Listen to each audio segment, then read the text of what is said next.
نحمده ونصلي على رسوله الكريم أما بعد فقد قال الله تعالى في القرآن الكريم وفي القرآن المجيد أعوذ بالله من الشيطان الرجيم بفضل بسم الله الرحمن الرحيم وإذ قلنا للملائكة اسجدوا لآدم فسجدوا إلا إبليس أبى واستكبر وكان من الكافرين وقلنا يا آدم اسكن أنت وزوجك الجنة وكلا منها رغدا حيث شئتما ولا تقربا هذه الشجرة فتكونا من الظالمين صدق الله العظيم.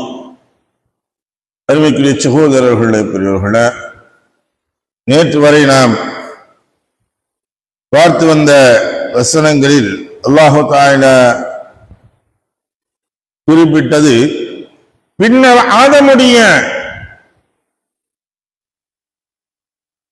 படைத்து ஆதமுக்கு எல்லா பொருட்களின் பெயர்களையும் அவற்றின் தன்மைகளையும் கற்றுக் கொடுத்து அவற்றை அந்த வானவர்களுக்கு முன்பாக்கி, வானவர்களே, ஆதமுக்கு என் பிரதிநிதியாக ஆகுவதற்கு தகுதியில்லை என கூறினீர்களே, இதில் நீங்கள் உண்மையாளர்களாக இருந்தால் இதோ உங்களுக்கு முன்னிருக்கும் இவற்றின் பெயர்களை எனக்கு அறிவியுங்கள் என கூறினான்.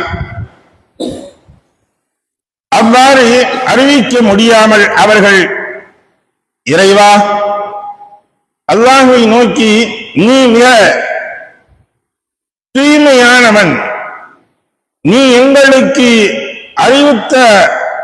அறிவித்தவற்றையை தவிர வேறொன்றையும் நாங்கள் அறிய மாட்டோம், நிச்சயமாக நீதான் மிக அறிந்தவன், ஞானம் உடையவன் என கூறினார்கள். பின்னர் அல்லாஹ், ஆதமே, அவற்றின் பெயர்களை அவர்களுக்கு அறிவிப்பீராக என கூறினான். அவர்களுக்கு அவற்றின் பெயர்களை அறிவித்த பொழுது அவன் வானவர்களை நோக்கி, பூமியிலும் வானத்திலும் உங்களுக்கு மறைவானவற்றை நிச்சயமாக நான் நன்கறிவேன் என்று நான் உங்களுக்கு கூறவில்லையா?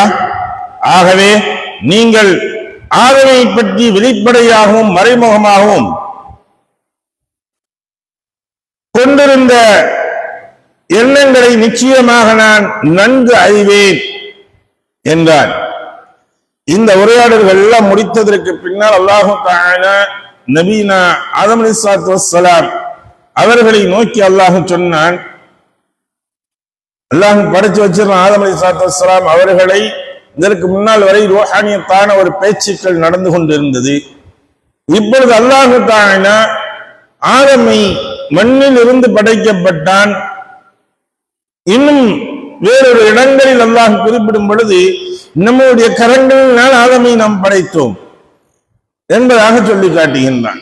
அல்லாஹு தஆலா தன்னுடைய முபாரக்கான கரங்களினால் ஆதம் அலைஹிஸ்ஸலாத்து வஸ்ஸலாம் அவர்களை அந்த மண் பிண்டத்தில் இருந்து செய்யப்பட்டு வைத்திருக்கின்றான். இதில் அல்லாஹு தஆலா நூரே முஹம்மதை எடுத்து ஆதம் அலைஹிஸ்ஸலாத்து வஸ்ஸலாம் அவர்களுடைய நெற்றியில் பொருத்தப்பட்டது என்பதாக சொல்லப்படுகின்றார்கள்.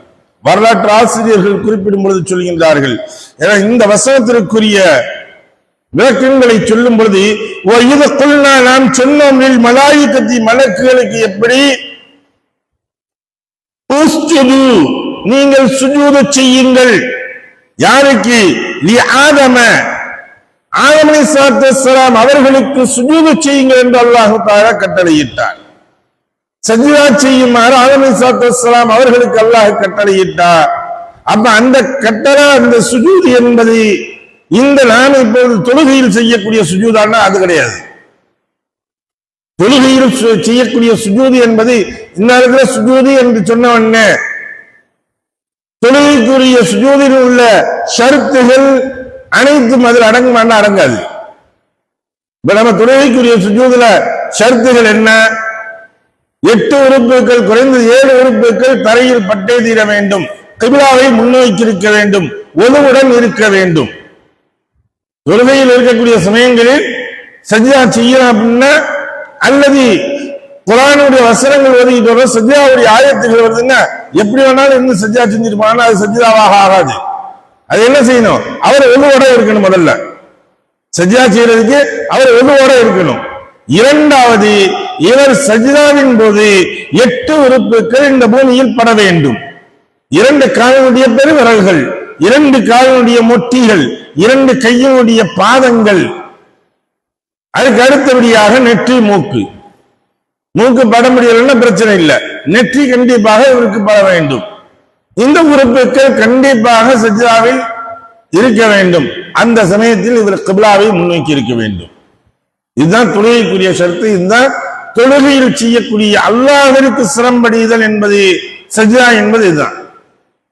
சாதாரண ஒரு இடத்துல ஒரு ஆள் குனிறாங்க, நம்ம குனிந்து இருக்கின்றோம், அல்லது அது போல படுக்கிறாங்க அப்படின்னா இது சஜ்ஜாவாக, இது சஜ்ஜா இல்லை.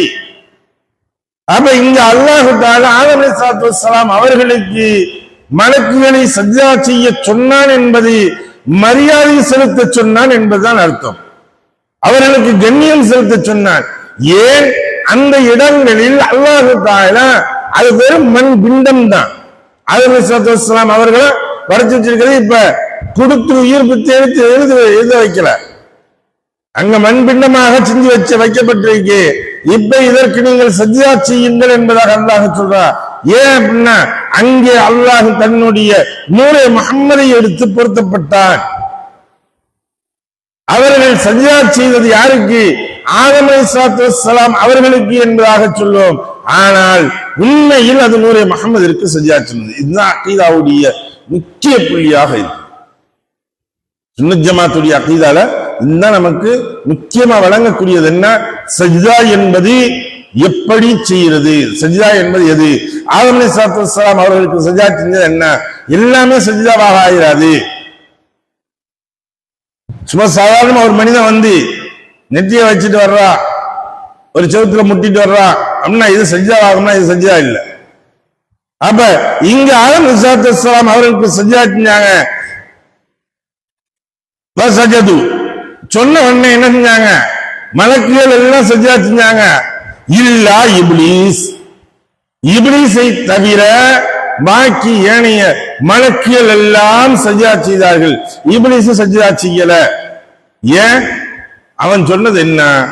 இது மண்ணால படைக்கப்பட்ட ஆதமிற்கு, மண்ணிற்கு நான் மண்டியிட வேண்டுமா? நான் நெருப்பு, என்றும் உயர்ந்துதான் இருப்பேன். ஜுவாலை மேலேதான், எப்படி தலைகீழா நெருப்பு பிடிச்சாலும் என்னதான் செய்யும்? மேலதான் எரியக்கூடியதாக இருக்கும். இதுதான் என்னுடைய இது அப்படின்னு இப்லீஸ் சொன்னா.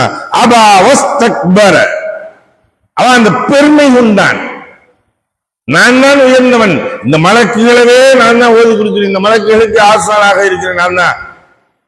அப்படியா கொஞ்சம் இந்த மனுஷனுக்கு நான் போய் இந்த மண்ணுக்கு போய் நான் சஜ்ஜா செய்யணுமா அப்படின்னு பெருமை கொண்டான். அதனால அவன் ஆயிட்டான் மினல் காஃபிரீன், நிராகரிப்பாளர்கள் என்றும் உள்ளவனாக அந்த இப்லீஸ் ஆகிவிட்டான். வகுல்னா, அதுக்கு பின்னாடி அல்லாஹ் தஆலா சொல்றான் ஆதம் அலைஹிஸ்ஸலாத்து வஸ்ஸலாம் அவர்களை பார்த்து, யா ஆதமு, ஆதமே, உஸ்குன் அன்த வ ஸௌஜுக ஜன்னத, ஆதமே நீயும் உன்னுடைய மனைவி என்ன செய்யுங்க? இந்த சொர்க்கத்திற்குள் நீங்கள் பிரவேசியுங்கள். வகுலா மின்ஹா, அதுல இருந்து எல்லாத்தையும் நீங்க சாப்பிட்டுங்க. ரகதன் ஹைது ஷிஅதுமா, நீங்க எங்கெல்லாம் சுத்துறீங்களோ எதெல்லாம் சாப்பிடுறீங்க எல்லாத்தையும் நீங்க எழுந்துக்குங்க, அனுபவிச்சுக்குங்க. ஆனா வலா தக்ரபா, நீங்கள் 2 பேர் நெருங்காதீர்கள். ஹாதிஹி ஷஜரத, இந்த மரத்தின் பக்கம் மட்டும் நீங்கள் நெருங்காதீர்கள் என்பதாக அல்லாஹ் ஒரு மரத்தை பற்றி சொல்கின்றான். அப்ப ஃபதகுனா, அவர்கள் 2 பேர் ஆனாங்க. அப்படி நீங்க நெருங்கினா பத்தக்கூனா, நீங்க அதன் நெருங்கினா மினல் ஸாலிமீன், அநியாயக்காரர்கள் என்றும் உள்ளவர்களாக நீங்கள் ஆவீர்கள் என்பதாக அல்லாஹ் சொல்லி முடிக்கின்றான். அருமைக்குரிய சகோதரர்களே, பெரியோர்களே, இந்த ஆதம் அலைஹிஸ்ஸலாத்து வஸ்ஸலாம் அவர்களுடைய விலா எலும்பிலிருந்து ஹவ்வாவை அல்லாஹ் படைத்தான். படைத்து என்ன செய்தார்கள், ஏன் படைத்தார் என்பதை பற்றி எல்லாம் விளக்கங்களை பற்றி இன்ஷா அல்லாஹ் நாளை பார்ப்போமாக. இவர்கள் அந்த கனியை உண்டார்களா இல்லையா, அவர்களுக்கு காரணம் என்ன என்பதை பற்றியும் அடுத்து வரக்கூடிய வசனங்களிலும் அவருக்கு தெளிவாக்கப்படுகின்றது. இன்ஷா அல்லாஹ் நாளை பார்ப்போமாக. வாஹ்தாவனா அல்ஹம்துலில்லாஹி ரப்பில் ஆலமீன். சுப்ஹானல்லாஹி பிஹம்திஹி சுப்ஹானக்கல்லாஹும்ம வ பிஹம்திக வ நஷ்ஹது அல்லா இலாஹா இல்லா அன்த வ நஸ்தக்ஃபிருக வ நதுபு இலைக். ஆமீன். சுப்ஹான ரப்பிக ரப்பில் இஸ்ஸத்தி அம்மா யசிஃபூன் வ ஸலாமுன் அலல் முர்ஸலீன் வல்ஹம்துலில்லாஹி ரப்பில் ஆலமீன்.